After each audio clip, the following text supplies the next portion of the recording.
مساء الخير عليكم. ده سماح سامي. النهاردة أول يوم لينا في برنامجنا دردشة مع سماح سامي من مصر بعد يوهاندمي من شيكاغو.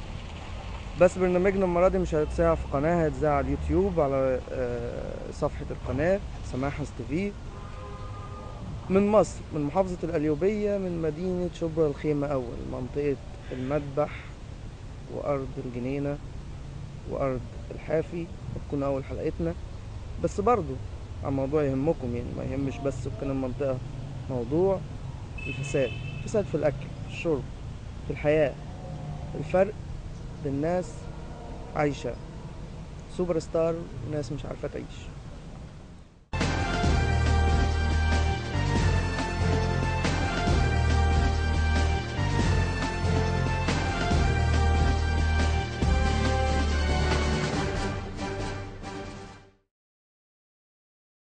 دي يا جماعة ترعة الشرقوية اللي بيشرب منها كل أهالي مدينة شبرا الخيمة.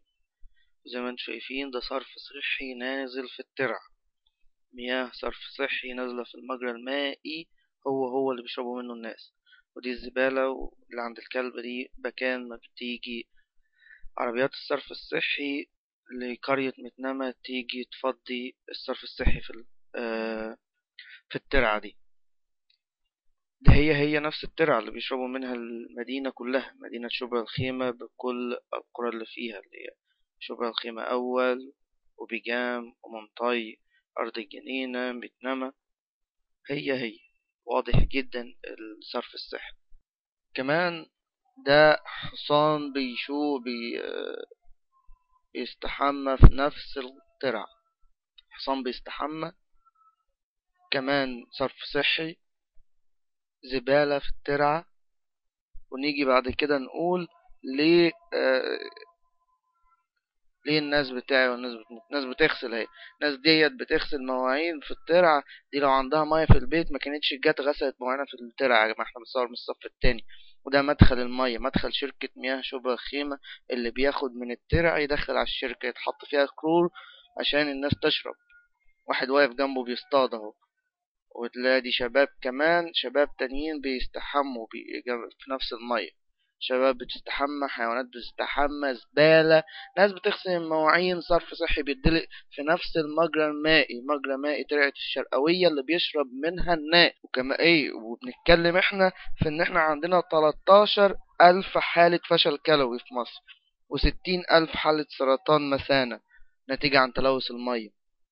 يقول لك عندنا 17,000 طفل حالة وفاة أطفال بيموتوا سنويا بنزلات معوية بسبب تلوث المية. ما هي الناس، شوفوا يا جماعة الزبالة دي. ما هو لو في مسؤول بيبص، مسؤولين المية دول ومسؤولين الحي يجوا ينظفوا المجرى المائي، يوصلوا للناس صرف صحي للبيوت، يوصلوا مية للناس. الناس مش هتعمل ده. دي ناس غلبانة مأمور يعني، مش لاقيين حاجة يعملوا فيها. شوف الأخ ده كمان في غلط من الناس، غلط ان هم يعملوا ده. بس هم ليه بيعملوا ده؟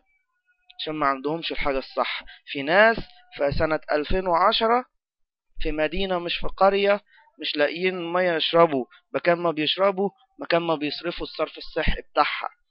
في مثل صعيدي انا مش قادر اقوله بيوصف الحالة دي اهو. ده باب شركة المية اهو، محطة مياه شبرا الخيمة.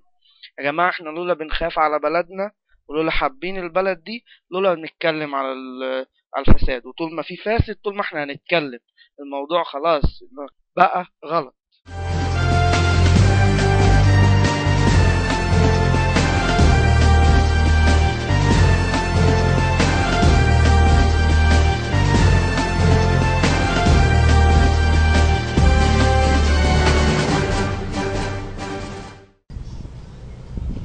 هي دي نفس الترعة اللي احنا شفناها في التقرير. بجد مش عارف اقول العيب في الحكومة والفساد في الحكومة، عشان عمالين نتكلم عن نقص مياه النيل وهي سايبة مجرى النيل كده من غير تنظيف، زرع وزبالة ومياه مهدورة ومياه مهدورة. ولا العيب في الشعب يا أهل مصر؟ لسه لغاية دلوقتي بتحموا حيواناتكم، بتستحموا في الترعة.